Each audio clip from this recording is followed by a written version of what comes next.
Without objection. Thank you, Mr. President.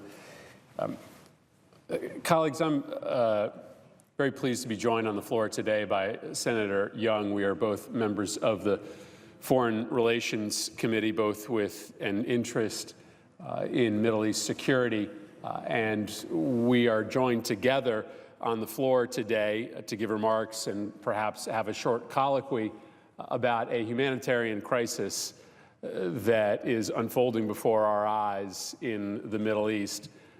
Today, inside the country of Yemen, a country that, frankly, not a lot of our constituents give much thought to, every single 10 minutes, a child under the age of 5 is dying due to preventable causes. Today, 18 million Yemeni civilians, that's 2/3 of the entire population of this country, cannot survive without humanitarian or protection support. 7 million of those are on what you would call a starvation diet. That means that on a daily basis, they don't know where their next meal is coming from. They don't have enough food to eat in order to remain healthy. And 3 million have already fled their homes because of the violence that has been caused by a civil war that both Senator Young and I will talk about inside their country, and the humanitarian catastrophe that has resulted from that civil war. This is one of 4 current famines that exist in the world today, but I would argue that this particular humanitarian crisis is in some ways the most relevant to the discussions that we will have here in the United States Senate, because the United States is participating in the military campaign that is in fact causing, in part, this humanitarian crisis.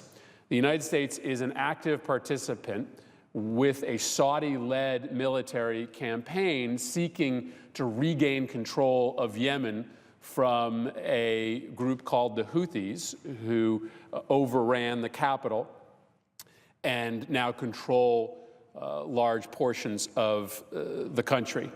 We, of course, are allies of Saudi Arabia. The President will be visiting Saudi Arabia very soon to solidify that alliance.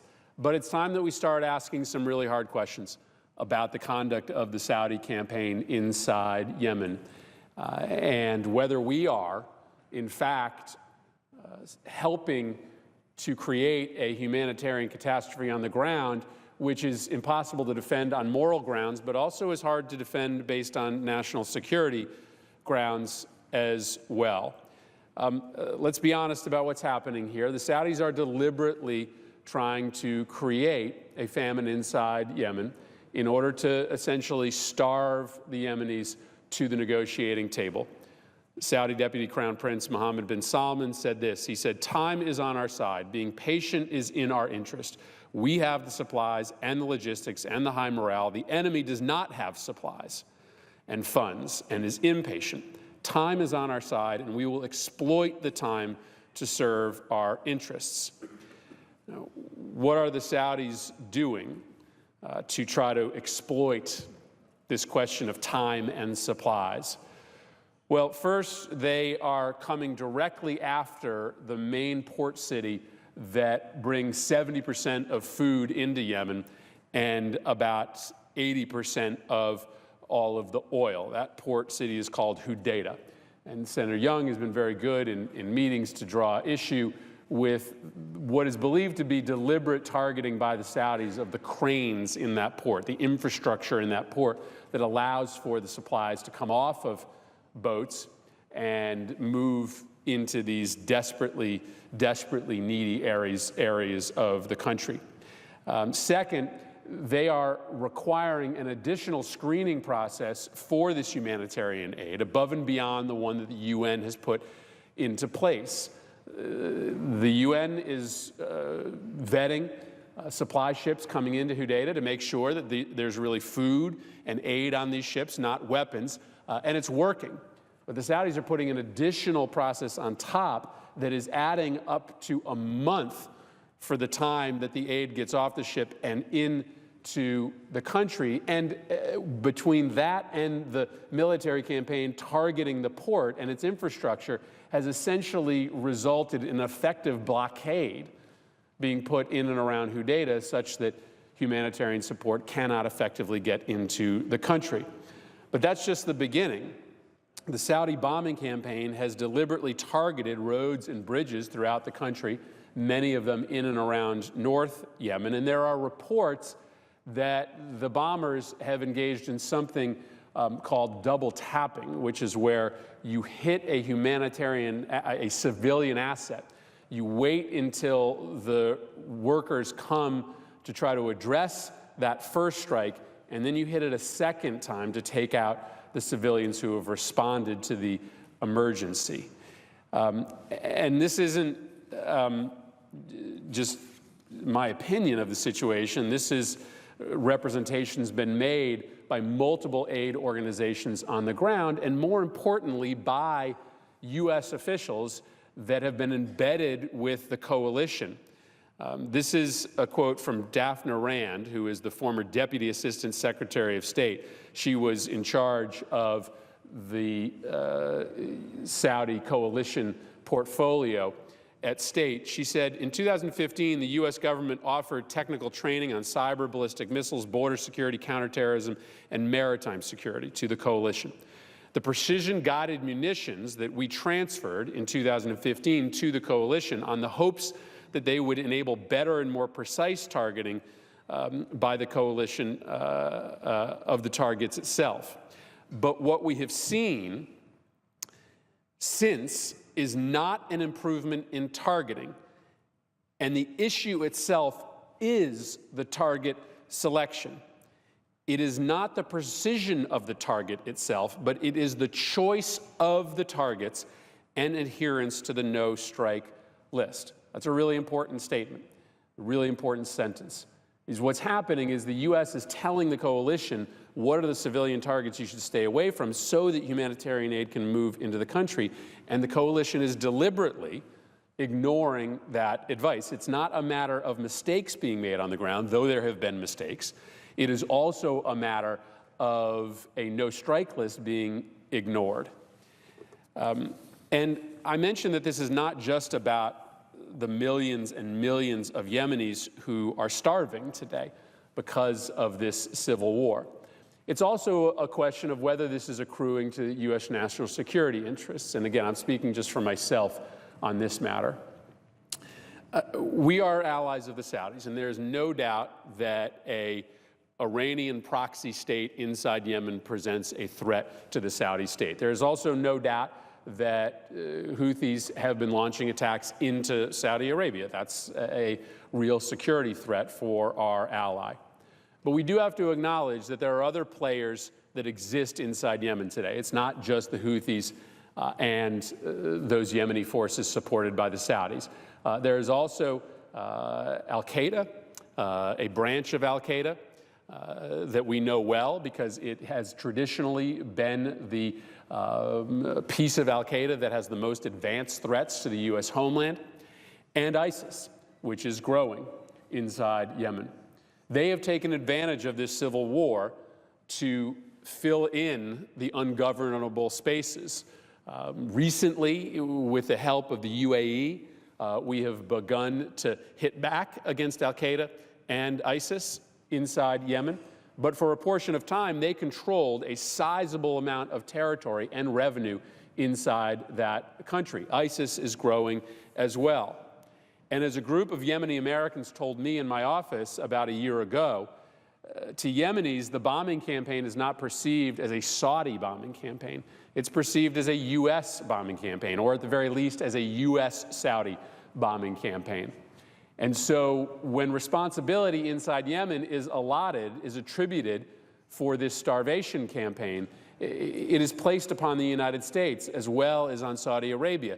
And we have to think about what that means, given the fact that there is the potential for millions of Yemenis to be radicalized in a place with very sophisticated radical infrastructure. That's a real national security concern for the United States. And so I think it's time for us to draw a hard line with this coalition and say that we will not continue to support it if there is not real commitment made to change the way that targeting has happened and to make sure that relief supplies can flow into that country to try to address this unfolding famine and humanitarian catastrophe. We can be allies with the Saudis. We can be military allies with the Saudis. But they have to understand, and their partners need to understand, that this humanitarian nightmare inside Yemen, it's both immoral to participate in a campaign that perpetuates that kind of humanitarian crisis, but it also, in the end, doesn't benefit the long-term security of the United States or our partners in the coalition. And so we wanted to come down to the floor today to try to explain to our colleagues what is happening on the ground and see if there's a way for us in a bipartisan way to have a policy that brings significant relief to the suffering of the Yemeni people and strengthens our national security hand in the region. With that, I know Senator Young is going to say a few words, and then I think we'll engage in a colloquy. Thank you, Mr. President. Well, Mr. President, I'm pleased to join Senator Murphy to discuss the importance of this humanitarian crisis in Yemen. And as he so cogently emphasized, this is at once a humanitarian crisis and also a security crisis in the region and beyond. I'm a new member of the Senate Foreign Relations Committee, and I have to say I've quickly come to admire Senator Murphy for his forceful advocacy of our values of universal human rights and of American international leadership. So I want to commend him for his leadership on this issue in particular. I share many of the concerns that were articulated by Senator Murphy with regard to the situation in Yemen and the Saudi-led coalition there in that country. Before getting into the specific situation in Yemen, however, I think it is important to step back and look at the big picture. The world currently confronts humanitarian crises of a magnitude we haven't seen in many, many years. Parts of Nigeria, Somalia, South Sudan, and Yemen are all in famine or pre-famine stages. According to the United Nations, 20 million people are at risk of starvation within the next few months in these 4 countries. The Director General of the International Committee of the Red Cross appeared before our Senate Foreign Relations Committee just weeks ago, and he called the crises one of the most critical humanitarian issues to face mankind since the end of the Second World War. And he warned us that we're at the brink of a humanitarian mega crisis that is unprecedented in recent history. Now, each of these crises are unique. They have their unique man-made causes. But in each case, the crises are preventable. They've been exacerbated by war and restrictions on humanitarian access. Now, they're complicated, and the situation in Yemen is certainly a complicated one.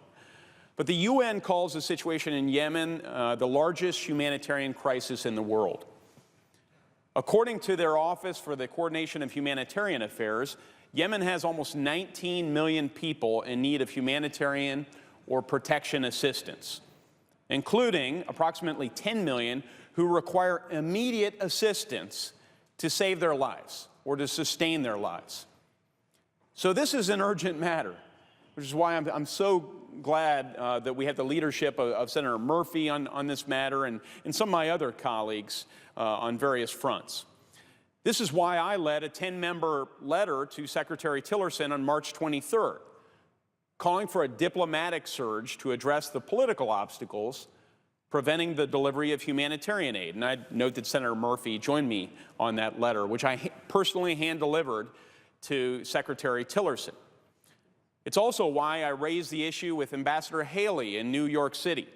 It's why I introduced a resolution on April 5 calling for the very same thing. Senators Cardin, Bozeman, Coons, Gardner, and Rubio joined that resolution. Throughout this process, rather than just studying the problem, I, working with my colleagues, have tried to focus on tangible steps that we can take to save lives and address this very troubling national security situation. And for that reason, on April 27, joined by Senator Murphy and several other colleagues, I sent a letter to the incoming Saudi ambassador, noting the important security partnership between the U.S. and Saudi Arabia and Saudi Arabia's essential role as a regional leader and an ally and a partner. I asked Riyadh to consider 5 specific steps related to Yemen that would prevent thousands or even millions of additional people from starving there. Now, there's no doubt that the Houthis and the Iranians bear a very large portion of the blame for this whole situation. But I asked our ally, Saudi Arabia, to take these steps because the United States has a valuable security relationship with Saudi Arabia, and because we can oppose Iran's activities in Yemen while ending unnecessary delays in the delivery of desperately needed humanitarian assistance. These two goals are not mutually exclusive. I didn't receive a satisfactory response, and so I subsequently raised these issues with the Saudi foreign minister in a meeting here on Capitol Hill. And in that meeting, I cited the fact, confirmed again by the administration within the last week, that the Saudi-led coalition continues to impose significant delays on the delivery of humanitarian aid to the port of Hodeidah on the Red Sea. Now again, this is important because the port of Hodeidah processes roughly 70 to 80% of Yemen's food and other critical imports. I mentioned to the foreign minister the U.S.-funded cranes for the port of Hodeidah that would dramatically improve the ability to offload humanitarian supplies at that port. I expressed concerns to the foreign minister about the humanitarian impact of an attack on the port of Hodeidah. Yet, as the suffering of the Yemeni people continues and even worsens, these issues regretfully remain unresolved.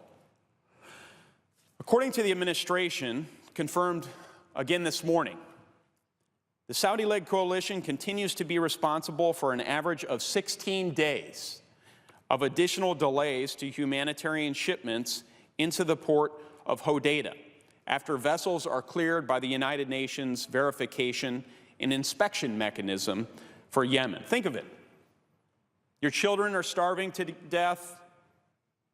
Perhaps your entire village is starving to death, and you have a delay of an additional 16 days in humanitarian shipments. Think of the impact that has on security in the region as desperate people are forced to take desperate measures to associate themselves with bad actors in the area. Certainly troubling to me. For that reason, I've decided to co-sponsor Senator Murphy's legislation, Senate Joint Resolution 40. Before the United States could transfer air-to-ground munitions to Saudi Arabia, the legislation would require the President of the United States to make a number of certifications. One of these includes a certification that Saudi Arabia and its coalition partners are making demonstrable efforts to facilitate the flow of critical humanitarian aid and commercial goods. I don't believe the President could credibly make that assertion until the Saudis take some of the steps I'd called for. So as President Trump prepares his visit to Saudi Arabia, I urge him to raise these critical issues with the Saudi government. I urge our president to emphasize these are humanitarian and national security issues that are priorities of the American people. And I urge the administration to ask the Saudi government to take the following concrete actions. First, renounce any intention to conduct a military operation against the port of Hodeidah.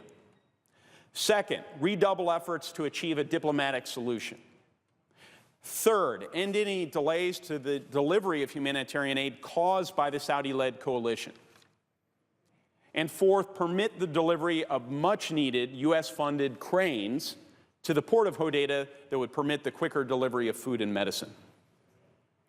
I've said it before, with more than 10 million Yemenis requiring immediate humanitarian assistance, there's no time to waste here. I stand ready to work with our Saudi partners to fight Iran's malign influence and take these specific steps to begin to address the catastrophic humanitarian situation in Yemen. And I want to again thank Senator Murphy for his leadership and for the opportunity to join him here on the floor today. I look forward to working together more in the future. Mr. President, Senator from Connecticut. I want to thank my friend from Indiana. I think he walked through his thoughtful approach to this issue, which has led him to co-sponsor this resolution, placing these very common sense conditions upon the transfer of further munitions. I might ask him a question.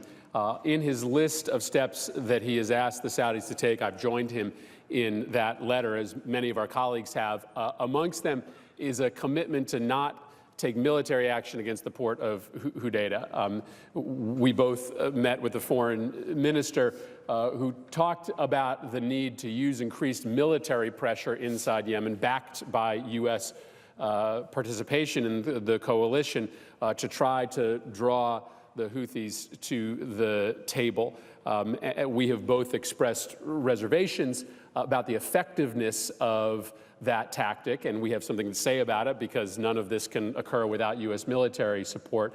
Can you maybe talk a little bit about our joint fears or your personal fears about a major new campaign on this port that brings in so much of this aid, and how, in the end, that really doesn't further the goals of the coalition amongst the United States being amongst the partners?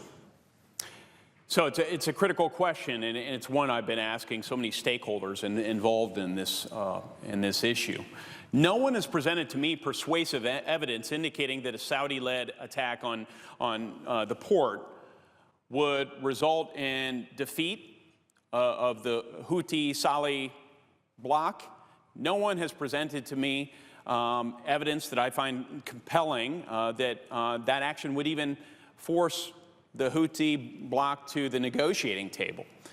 The onus ought to be on those who just might take a military action, which would exacerbate the worst humanitarian crisis in the world, to present that evidence. I've asked for it. I haven't received it. I think it's just as likely that an attack would push the Houthis, as I alluded to earlier, into further alignment with and dependence on the Iranians, with whom they are allied. That's the exact opposite of what we're trying to accomplish in the regions, as the Iranians continue to spread their influence and their terroristic activities across the Middle East. So this is not in the interests, as I see it, based on all the evidence available, the U.S., UAE, or Saudi Arabia, and it would result in both a humanitarian catastrophe and exacerbate the national security situation.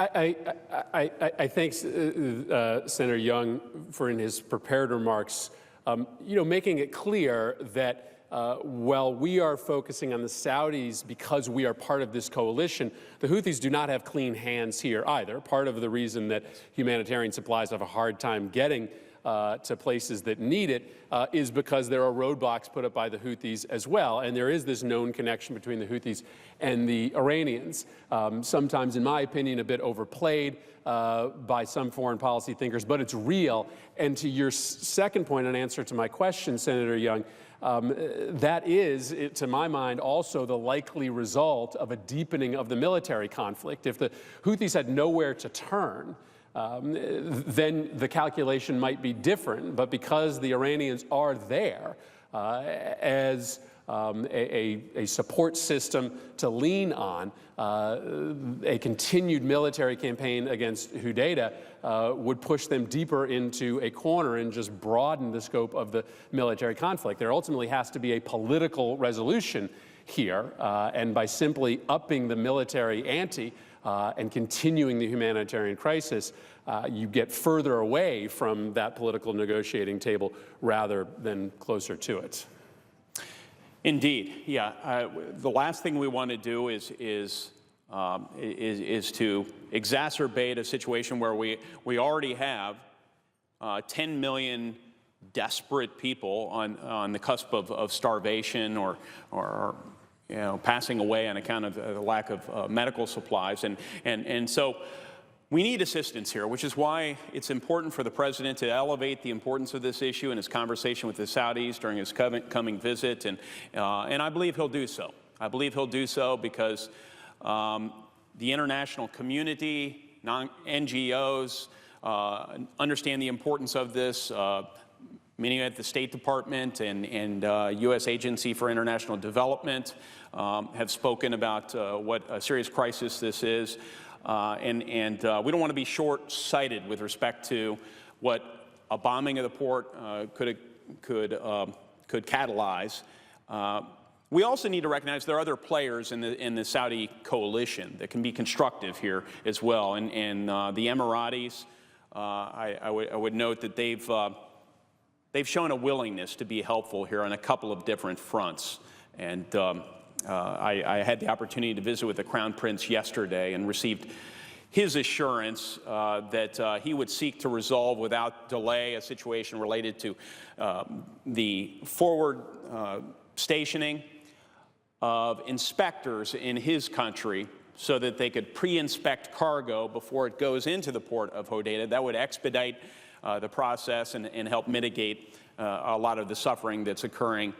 Also had an opportunity to discuss with the Crown Prince this issue of 4 cranes. U.S. taxpayers paid for these cranes. I mentioned them in my prepared remarks earlier, and I've heard from the Crown Prince. He made a commitment there as well, and so I am grateful for his commitment, and I look forward to following up with the UAE government on this front. They're good allies of the United States. And it goes without saying, this is in no one's interest in the region for this civil war to continue at its current pace. And so this is an important moment at the beginning of a new administration with a pending arms sale on the table with the Saudis to use that transition moment and the leverage that exists with this new proposal for major arms sales to the Saudis to make sure that we get this right. And listen, I think there's nothing political about this. We all join together in trying to abate humanitarian crises and famines around the world, and we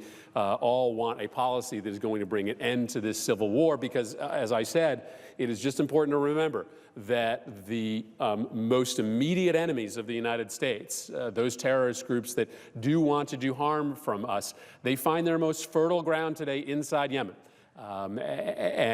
The sooner that we can put an end to this civil war and be able to have a central governance structure that spreads across the scope of the country, the quicker we can all be focused on trying to eliminate the ISIS and Al-Qaeda presence, AQAP, as we refer to them in Yemen, from that battle space.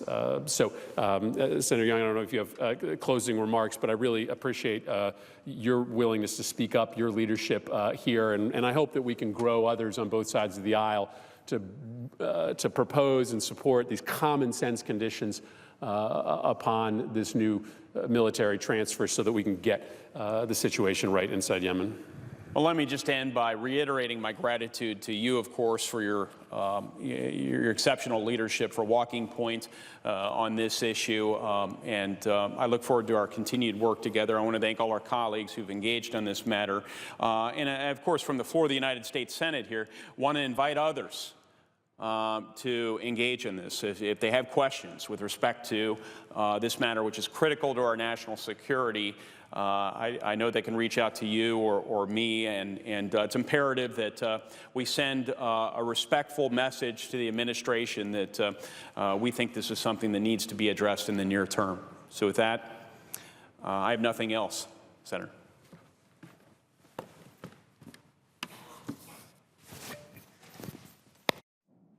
The clerk, please call the roll. Clerk will call